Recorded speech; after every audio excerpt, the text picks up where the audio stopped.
everyone. Welcome to another episode of the Black Social Capital Podcast. Today we have Dr. Darryl Hylton Jr., and I'm going to tell you all about him, and we're going to dive right in because I can't wait for you to meet him. Dr. Darryl is a co-founder and CEO of a nonprofit organization called the Collegiate Black Male Network, whose mission is to increase the persistence and graduation rates of Black collegiate males. Through his work, he is able to mentor students, facilitate training, and engage individuals on how to change the narrative of Black men. In addition to his nonprofit work, Dr. Darryl serves as the director of special programs at the University of the District of Columbia. He oversees multiple areas, and those areas directly impact student success and retention. Outside of the above mentioned activities, he takes time to serve the community through his commitment as a lifetime member of Kappa Alpha Psi Fraternity Incorporated. Welcome, Dr. Darryl. Hello, welcome. Hello. Nice to be on the podcast with everybody, to be in community with you all. So thank you for having me. Look, I'm super excited to have you on the show. It's interesting that when you're in the higher ed space, you often see folks' names over and over again. And over the past couple years, I've seen you and your organization just grow. And I was like, look, I got to let folks know about what this network is, what this brother is doing, and what impact is going on, especially to support our Black male collegiates. And so super excited to just hear your journey, hear the journey of your organization as well. So I'm going to get things started and kicked off. Just tell us about your experience in college and how it's influenced your work in supporting, Black men. Oh, man, 100%. So I am a graduate of Norfolk State University in Norfolk, Virginia, where I earned my bachelor's degree in elementary education with a concentration in mathematics. And my college experience was everything that I could imagine it to be and more. I really enjoyed my collegiate experience. And I know it sounds cliche because, being an HBCU graduate, everybody loves their alma maters. Everybody goes hard for their alma maters. But I truly loved and enjoyed my collegiate experience. I was super involved on campus. I was a part of like a number of different honor societies, leadership roles. I was an SGA. I served my 5th year in school because I did not do the traditional 4 years in school. I had to take another year because I just love college so much. I did 5 years in school, but during my 5th year, I actually ran and won the title of Mr. Norfolk State University in 2012. So I had the honor and privilege of serving in that role during my 5th year in school. I was a resident assistant for 4.5 years. So my life housing. Yes. Everybody be trying to get that free housing. Yeah. I mean, it's amazing how so much of the things that I've learned about higher education really stem from housing, because housing just touched so many different areas. So I served as an RA for 4.5 years. I lived and worked in a freshman male residence hall for 3 years. And then I worked in an upperclassman apartment style residence hall for 2 years. And so it was really unique and interesting because by the time I got to the apartments, all of the freshmen that I worked with were now my residents again in the apartment style residence hall. So I was able to really kind of continue what I started with them during my freshman year. And ultimately, all of those experiences really influenced the work that I do now in a way that I didn't even realize it was influencing me, right? So coming in, majoring in elementary education, my thought process was always, my residents are not the students that I was going to teach because I was elementary ed. So I didn't treat them as the students I was teaching. I treated them and worked with them as the parents of the children I would be teaching. So how would my interactions impact outcomes on my floor as a resident assistant? Or how would I handle conflict if there was an issue with the parent? So that's kind of the lens that I really looked at my residents from. And eventually that just continued to build upon itself and into my career and where I am now. I think that's always interesting to point out. And I think that, if you're a current student that's listening, the things that you do as an undergrad, the things that you're involved in, their direct influences on where you might head next, right? Like that work study job is not, it might not be just that work study job. It might be, you might be working for your boss next and you don't even know, right? So Exactly. talk to me a little bit about you mentioned it a little bit, but what was your first passion around elementary ed, and what differences do you see in terms of now working more in a collegiate space? What are those kind of impacts or differences that you see? So when I was in elementary ed, or even just seeing now, right? I mean, of course, COVID has had a huge impact on the way we approach teaching and learning in both the K-12 space and in the higher ed space. Now that we are entering this post-COVID era, we are definitely still seeing the impact and the effects of individuals having to navigate the virtual learning space. I think it was something that was talked about pre-COVID as far as the use of technology and how we can leverage technology to enhance education. But it wasn't until the pandemic hit where we were forced to pivot and actually use the technology that we talked about so much. And I don't know if, or I guess it was evident that we were not as prepared as we probably thought we were from a utilization of technology standpoint that we could have been. And I think now that we're entering this post-COVID era and really reframing what education looks like, I know for me specifically, it is really challenging me to think differently, to say, okay, how can we best set up ourselves and the resources that we have on the higher education level to make sure that we are addressing what could be potentially some knowledge and educational gaps as a result of students having to participate virtually.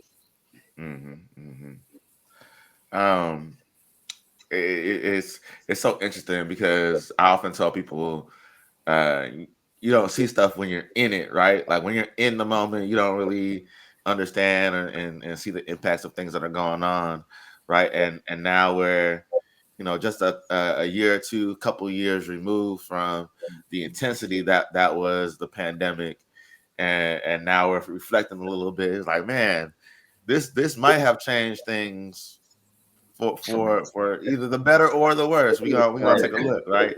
So I know that there's gonna be a lot of studies being done about impact overall. Um, so I think one of the things in terms of impact and your network, right?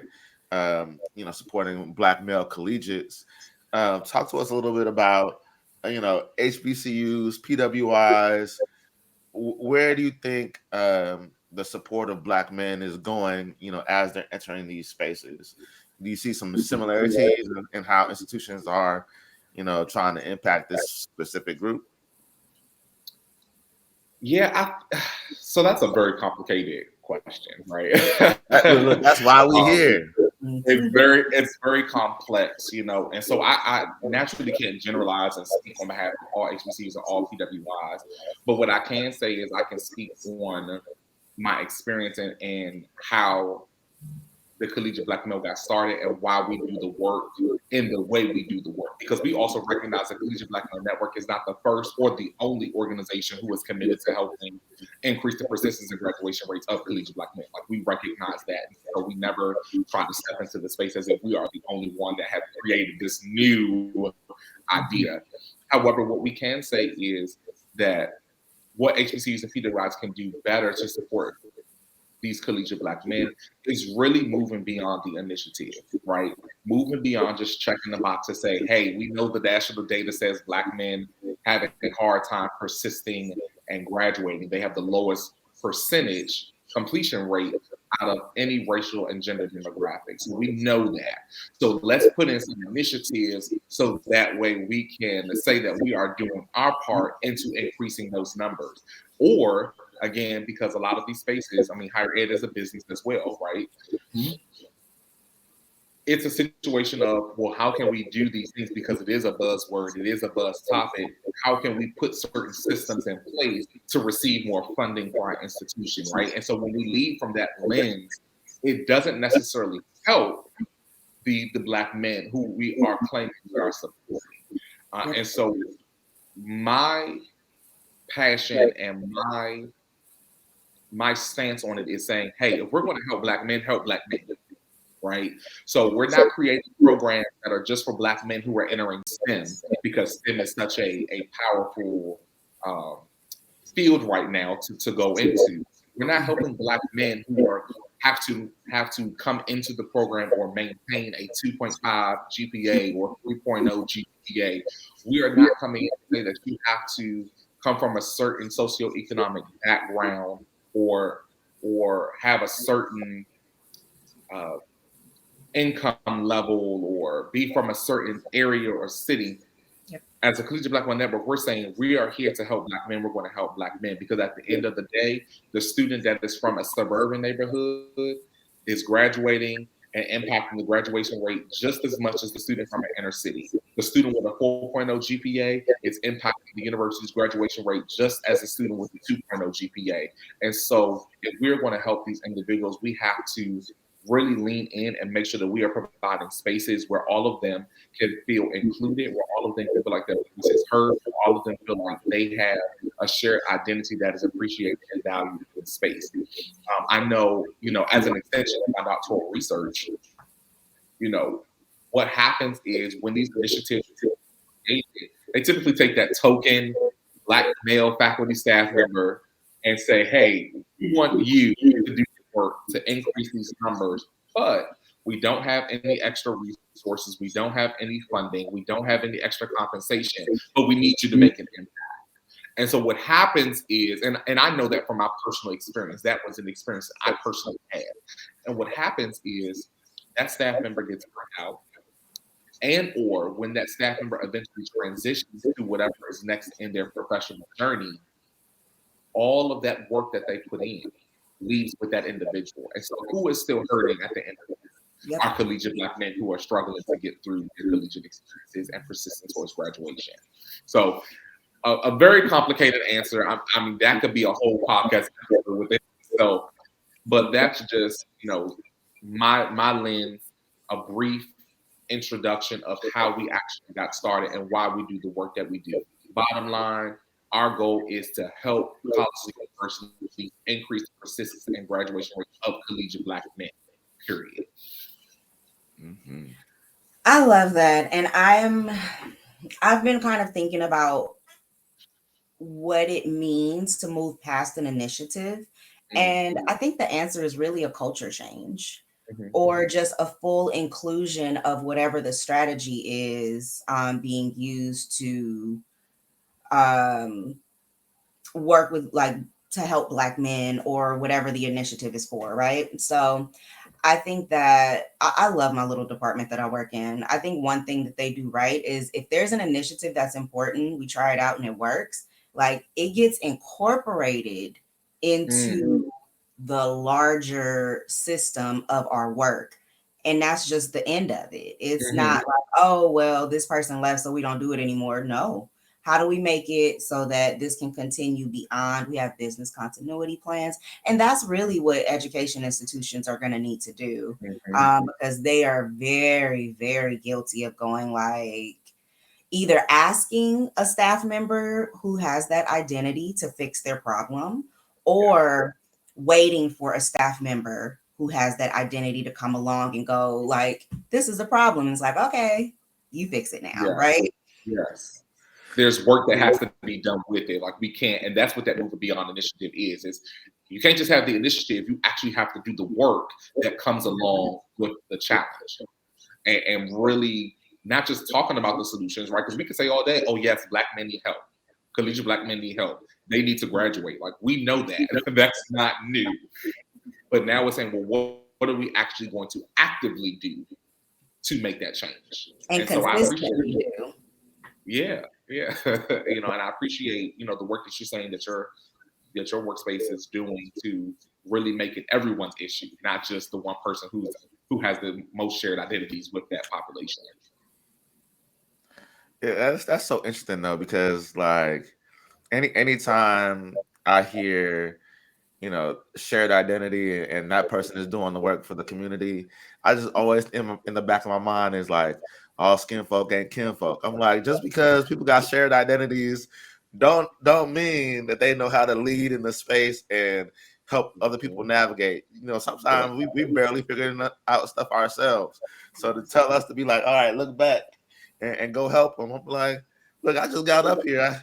I don't know how I did it, but let me look around and get my breath first, right? And so I think, that's something that I think about all the time, especially in the college space. Is like, there's a lot of things built around shared identities, and sometimes that is a lot of pressure to be that person or to be a few of those people. So correct, and it even goes back down to just taking it a step further past the shared identity. It's the shared experiences as well, because I know that while I did not have the best experience growing up, I do not have many of the shared experiences of the students that I'm working with, right? And so for me, even though this is my passion, how do I still be able to empathize with the experiences that these students are coming into the collegiate space with, when I know that those were not my experiences growing up? And that's another piece too. It's like, just because you also identify as a Black male does not mean that you're going to be able to connect and truly help them with what they need, because you may lack those shared experiences. However, that does not mean you can't, right? It goes back to, you have to do the work.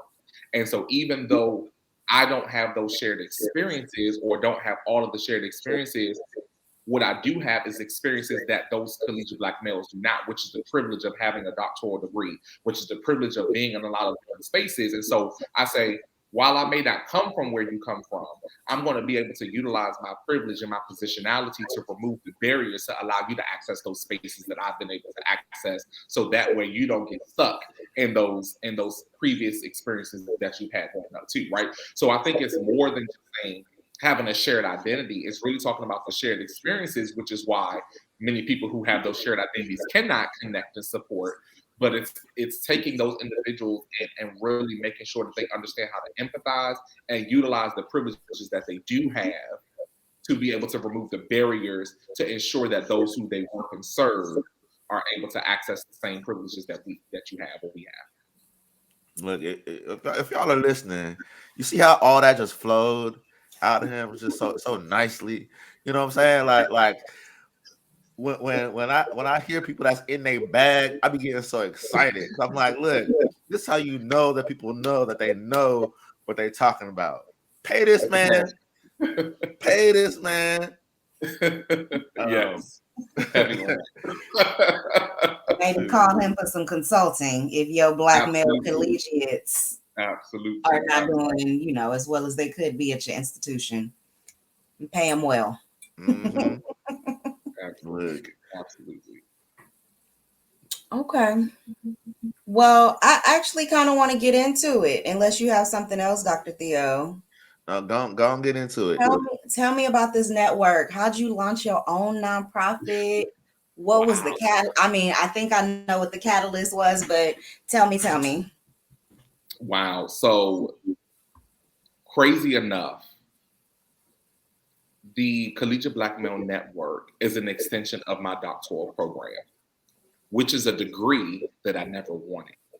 Mm-hmm. So it's amazing to see where life has taken me, where the universe has placed me. Because growing up, you can ask any and everybody.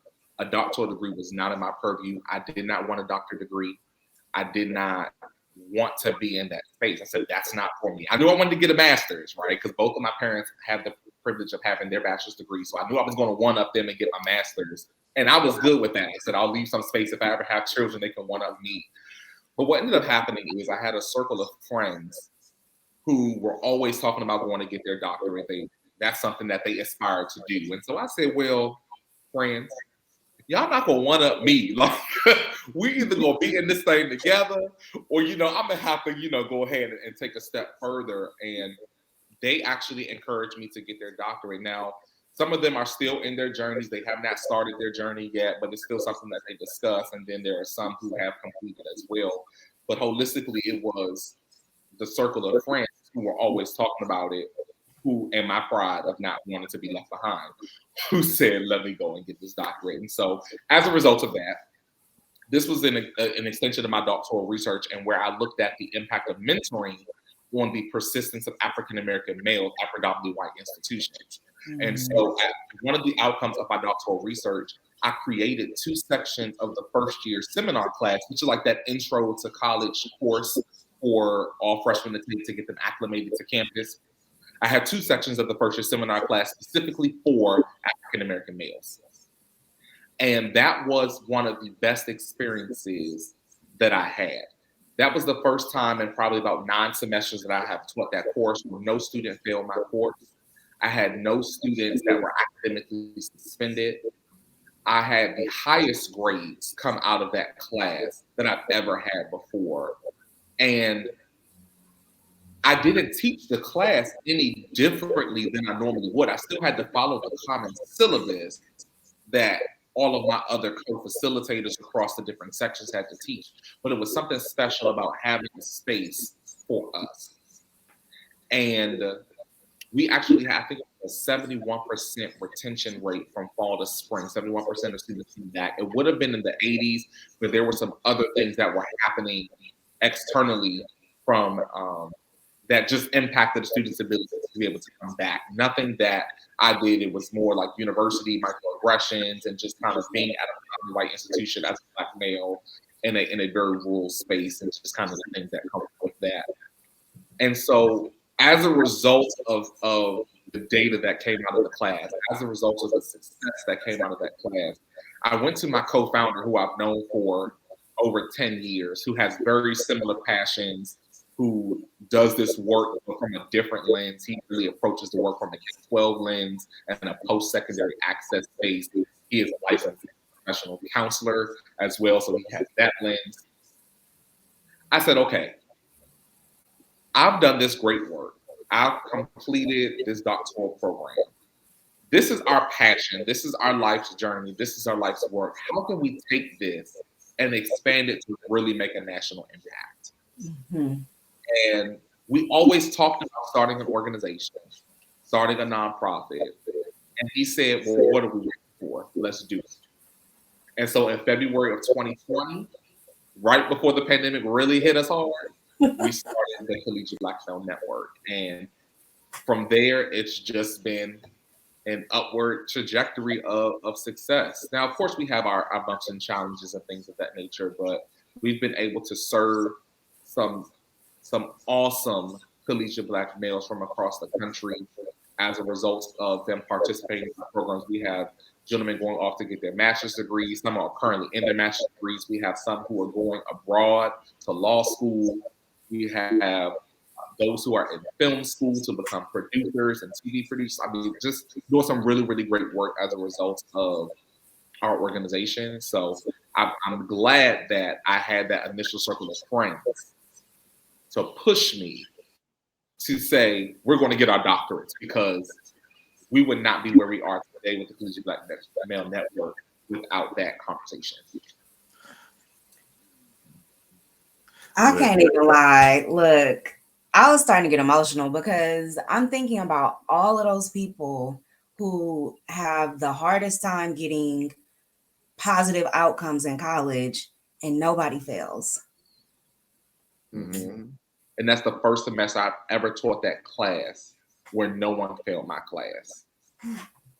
That was, I mean, it really was amazing, right? And so now that cohort of students, they actually just walked across the stage this past May with their bachelor's degrees. So that was really awesome for them. But it was wild. I mean, even from, and again, we had to teach the same curriculum. I had students from Connecticut, from North Carolina, Florida, Georgia, Louisiana, all in the same space, Tennessee, all in the same space, South Carolina.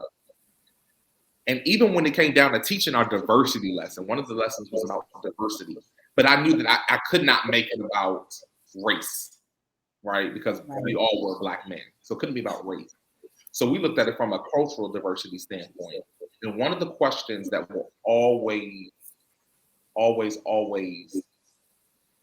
keep me on my toes, if you will, as it relates to this work. We said, what does respect look like in your community? How does one earn it? How does one lose it? And you had students from South Carolina, right? The Southern hospitality. Oh, you get respect in our community by saying, yes, ma'am, no, ma'am. by following the rules, respecting your elders, etc. And then you had students from Florida who said, "We earn respect in our community by killing someone," right? And so those vast, extremes of what respect looks like in your community impacts how you approach learning and education in this space. And so we were able to take that conversation and say, okay, we're coming with these two extremes of what respect looks like. How do we now come together in this educational space to define what respect looks like for us in this class? And so being able to have that intentional conversation, it was such a powerful conversation that we had, because you really felt the desire, you really felt the ambition, you really felt the hard work that they wanted to do to make themselves better, to then go back to their communities to make their communities better. It was a phenomenal class. It really was. I wish I could have been there. We could pop in as some guest speakers every now and again. Look. Absolutely.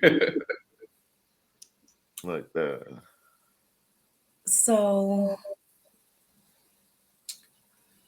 I mean, okay, so now I'm wondering, so it's the Collegiate Black Male Network, it's available nationally in some ways. Tell me exactly what that is, how, like, what you want that next step to be for the nonprofit.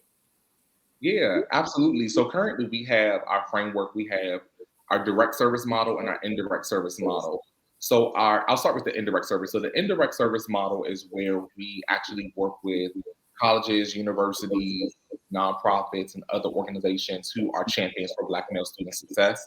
And we provide our services to them, right? So one of them is our Collegiate Black Male Symposium, which is what we are putting out there in the world right now, where we're saying, hey, colleges and universities, instead of you spending, $10,000, $15,000 to send 10 students to a conference on Black male student success, we can negotiate a price where we come to your campus and provide that same conference experience for up to 200 students, right? So maximizing the dollars, maximizing the impact, because we recognize that we just cannot take on the burden of having every Black male come through our program.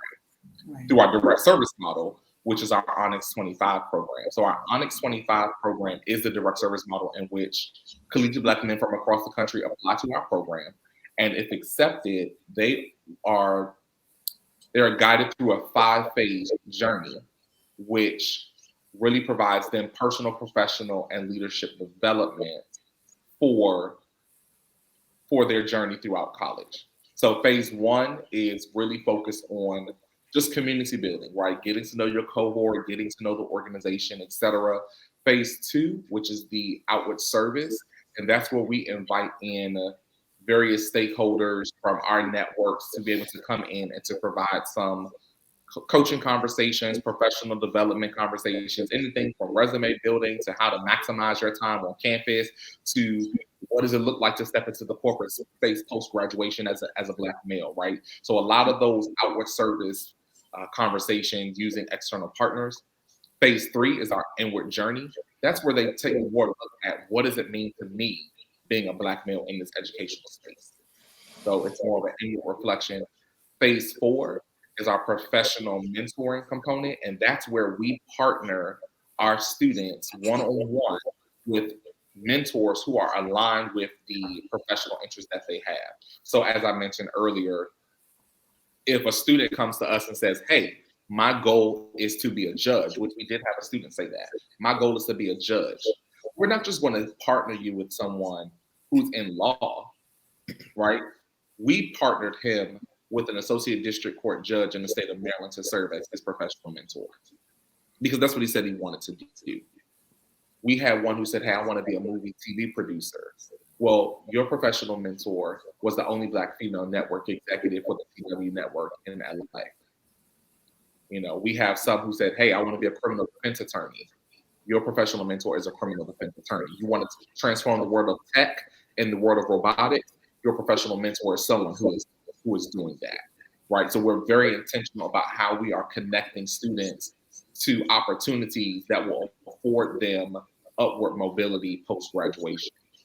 And then phase 5 is our alumni support network. So after they finish our program, we again be on the initiative and doing the work. We don't want to say, congrats, you finished our program, here's your certificate, so we can just get data to say this is how many students we're serving. No, we are committed to supporting you here on. So whether that's checking in on you as a sophomore or a junior in college to make sure that you're completing your FAFSA in a timely manner, to make sure that you're registered for your classes for the upcoming semester, to make sure that you are applying for internships and looking at different scholarship opportunities to pay for school, we're going to do that. If you're a graduating senior, we are having conversations with you to say, okay, how are you planning for the next steps? What are the next steps? What sort of resources do you need, right? How are you planning for graduate school? Do you need help with paying for your graduate school applications? Do you need help researching your program? We have some who are going into the workforce. What do those next steps look like for you? Recently, I've had a lot of conversations with students who have participated in our program on budgeting and money management. And that's something as a result of that, I said, we need to work this into our curriculum because we talk so much about financial literacy, but again, that's that checkbox. But when it's time to actually work, we realize that they do not know how to really budget the funds that they have and how that impacts them saving money to achieve whatever goals that they have. So just being able, again, that phase 5 is really continuing to work beyond just saying you come to our program. So that's the Collegiate Black Male Network. That's Onyx 25, our direct service. Again, we have our indirect service program with the Collegiate Black Male Symposium. We do have some students who participated who are like, hey, we want to take this out of the virtual space. We want to be able to impact our campuses. We want to establish chapters of the Collegiate Black Male Network on various college campuses. So we're actually in the process now of taking that challenge that our students gave us as feedback and really developing a framework that can be replicated and led by collegiate Black men on their various college campuses across the nation. So that's coming down the pipeline too. So if anybody is interested in starting a chapter of the Collegiate Black Male Network on their campus, let us know. Come on, plug. Let's go. Yeah. I'm sitting here looking at the website right now, and oh my goodness, these pictures. Oh, thank you. This website is wonderful. I always think it's funny because like you see sites and people be so fresh faced and full of hope. I'll be like, I remember when my face looked like that. Yeah. Now look at me. Exactly. Oh, so I always like to look at the donate area and see, exactly what nonprofits are asking for, because you shouldn't assume. Mm-hmm. But they're working on their Club 250. Do you want to talk about that? Yes. So we have our Club 250, and actually that is one of our initiatives that we had this past fiscal year. So it actually is getting ready to change. But what Club 250 was, we were looking for 250 people to donate at least $25 a month. Just as a means to support. I mean, now granted, they want to donate more. If they're only able to donate $20 or $5, that's fine, because every dollar helps a Black man get closer to that graduation stage. And so we appreciate any and all dollars that we can receive and to raise money for. So that was essentially what that was before. We've done some other fun campaigns. We did $5 Fridays, where every Friday we were campaigning and people were donating on Cash App and our donation platform, etc.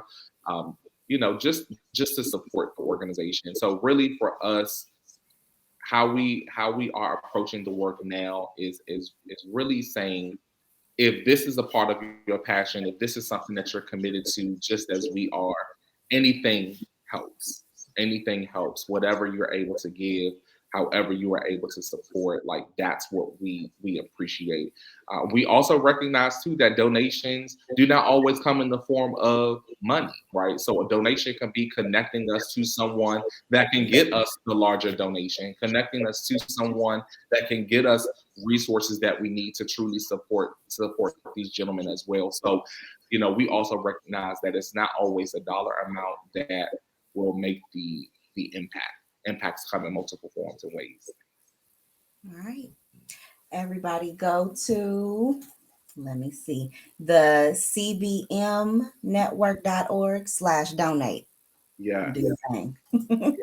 Yes. Okay.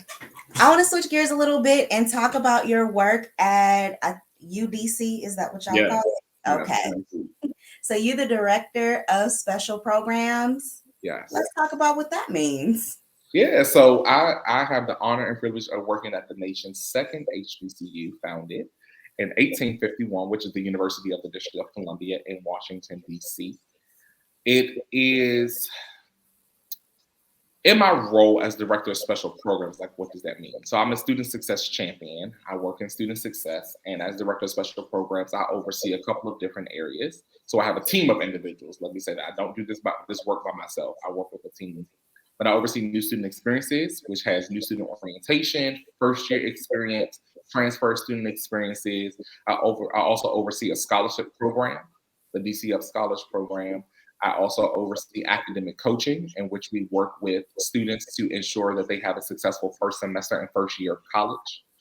I oversee tutoring on campus, supplemental instruction as well. So I have a lot under my purview. But it's all good because I have an awesome team who does some really, really awesome work, and together we make it happen. Awesome. I know a lot of people don't know how big of a job supplemental instruction is, because it's not something you can just do in the student affairs field. You Right. really have to have great relationships with academic affairs for it to work, and that can sometimes be really hard.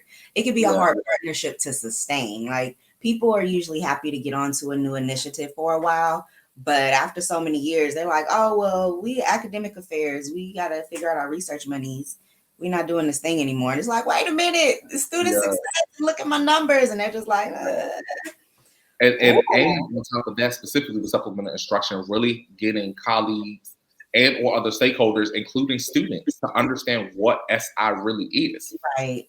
Because it is not traditional tutoring.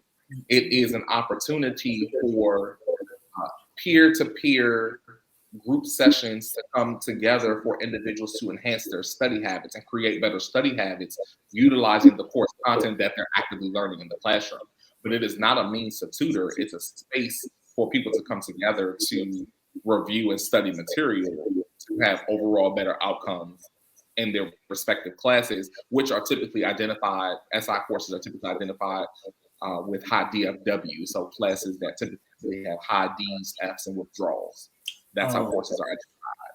So how can we better prepare you through creating different study strategies to help you be successful? And of course, where traditionally students are not successful in. And that can vary. Those courses can vary per university, right? So at UDC, it may be a psychology course, but going across town to Howard University, it may be a math course, right? So it can vary depending on the institutional need.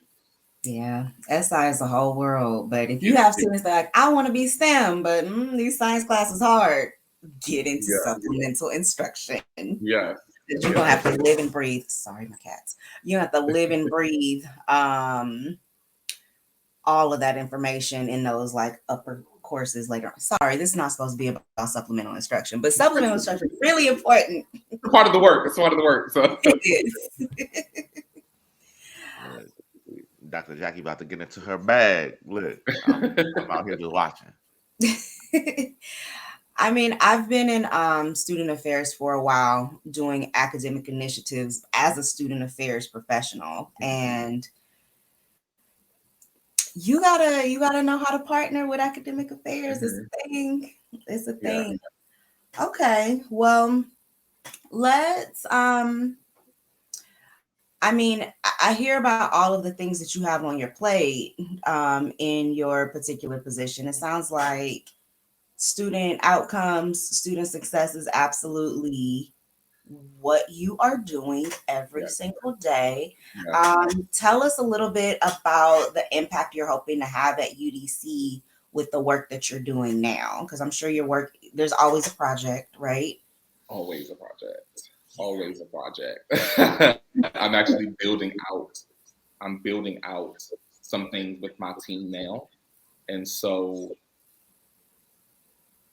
my hope, honestly and truly, is to really be able to create sustainable systems, practices, and efforts to really help students become successful. So yes, I have my work with the Collegiate Black Male Network, and I do have a passion for Black male student success. But in my role as a student success champion at UDC, my goal is that all of my students that we interact and serve are successful. So how can I do that through the work that we are doing in special programs? That's my goal.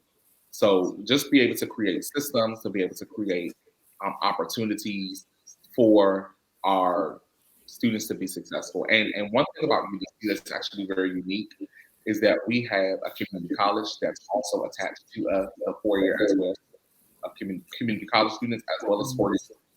And because we're also the only public institution in the nation's capital, and we are really a community school because we are public. The average age of a UDC student is 29. So we're actually a non-traditional age campus as well. So we are serving students who may have stopped out, who may have started their journey late, who took so many years off and now they're just now coming back to finish their degree, as well as students who are coming straight out of high school. And so that uniquely positions us to not just think about what are we doing for our 18 to 24-year-olds, but what are we doing for the student that's coming back at 35?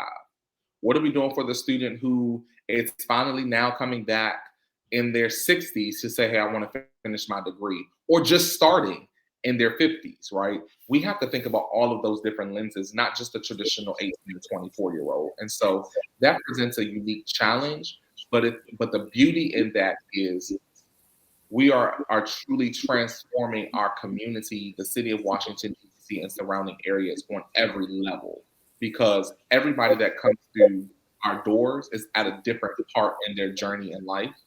And all of them are trying to achieve the same goal, which is upward mobility and success through education.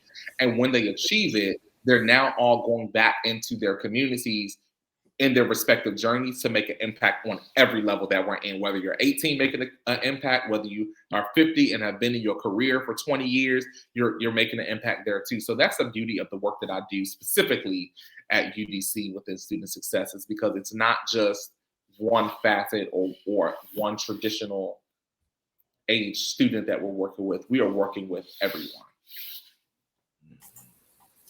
Okay. Yeah. Because so many times you hear people say, like, oh, I work with this breadth of programs, and it's generally your 18 to 24s, right? But that's not the case. So the way that you have to be dynamic, the way that your staff has to be dynamic, and just be prepared for any and everything. There's a community college like attached to your university. One, that's a really, really good model. I never thought about it that way before. Like, what if all of our universities, well, I don't want to step too much on community college stuff. They do a lot, right? Community colleges do not get the respect that they deserve. But yeah, I mean, wow, that is so interesting. Yes. And so just being able to serve students from the time that they come, if they choose to come in at the community college level, all the way through their four-year degree. I mean, and UDC is also an awesome institution as well, because we have graduate degrees, we have doctoral degrees, we also have a law school as well. So we literally can serve a student from the time that they enter from the associate degree program all the way through graduate and professional schools, if a student chooses to do so. So that's something that's very, very unique about our university system compared to others. Wow. Is it all on the same campus? So for the most part, we are all on the same campus. We have two different campuses. So we have our main campus, our flagship campus, and then we have our community college, which is at a separate location. Okay. But it's probably maybe about 3 miles away, 3-4 miles. But in DC, that's like 20 minutes. 3 miles is not as quick as, it seems. But still in very close proximity. And then, of course, we have the law school, which is at the flagship campus, just a couple buildings down. So everything is pretty much in close proximity with one another.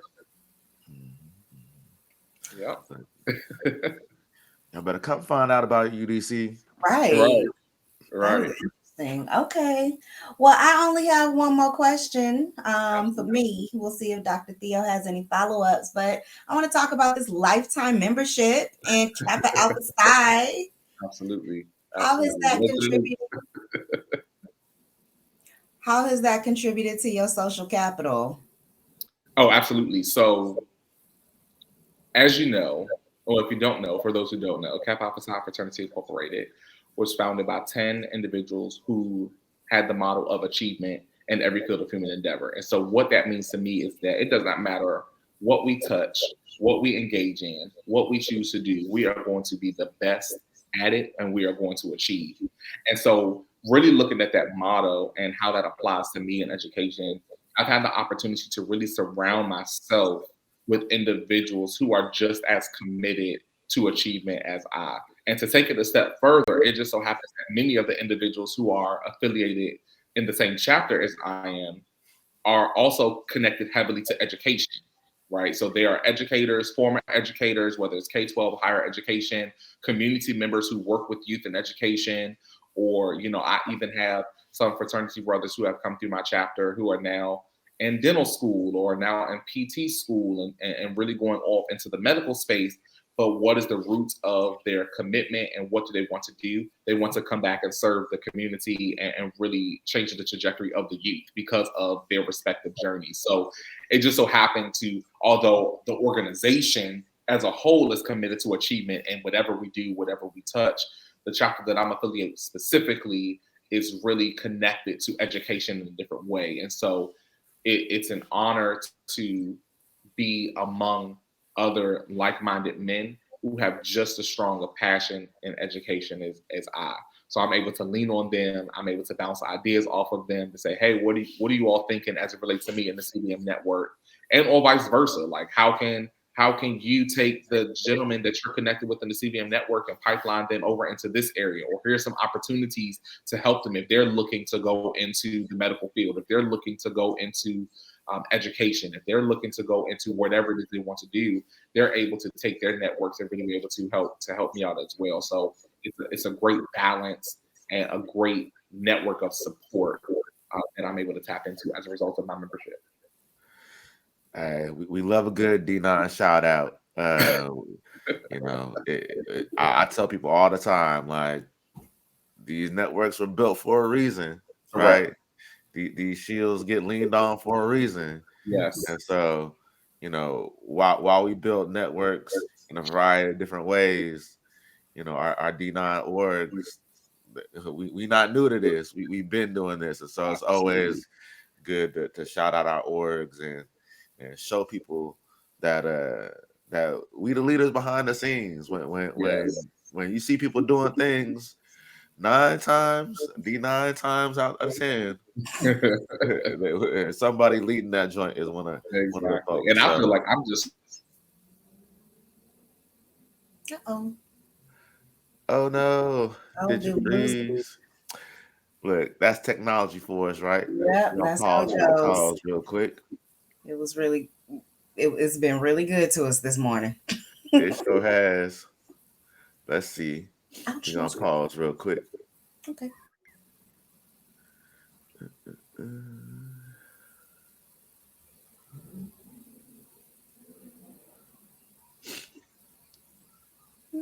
All right. Let's see if Darryl gonna come on back with us. Yeah. We still live and recording, but there we go. He's back. Look at that. I'm sorry, It's okay. It is all good. Through the magic of the internet. Somebody didn't want me to achieve. That's what that was. What? Nah, through the magic of the internet, nobody will ever know that it ever happened. So we good. So, but yeah. But let's go ahead and wrap things up. We loved having you on the show. We're gonna play our little outro. We're gonna chop it up off cam and see where we can continue to support and connect. So let's just wrap this up, and we'll see everyone on the next one. We'll be right back. Peace. We hope you enjoyed today's show. Remember, the way we build social capital is to build self and build others. We are sure you got some notes on your tablet, computer, or even using a pen and paper. Leave us a review, continue the conversation on social media at Black Social Cap, and share the show with someone you know. Until the next episode, stay motivated, rise together.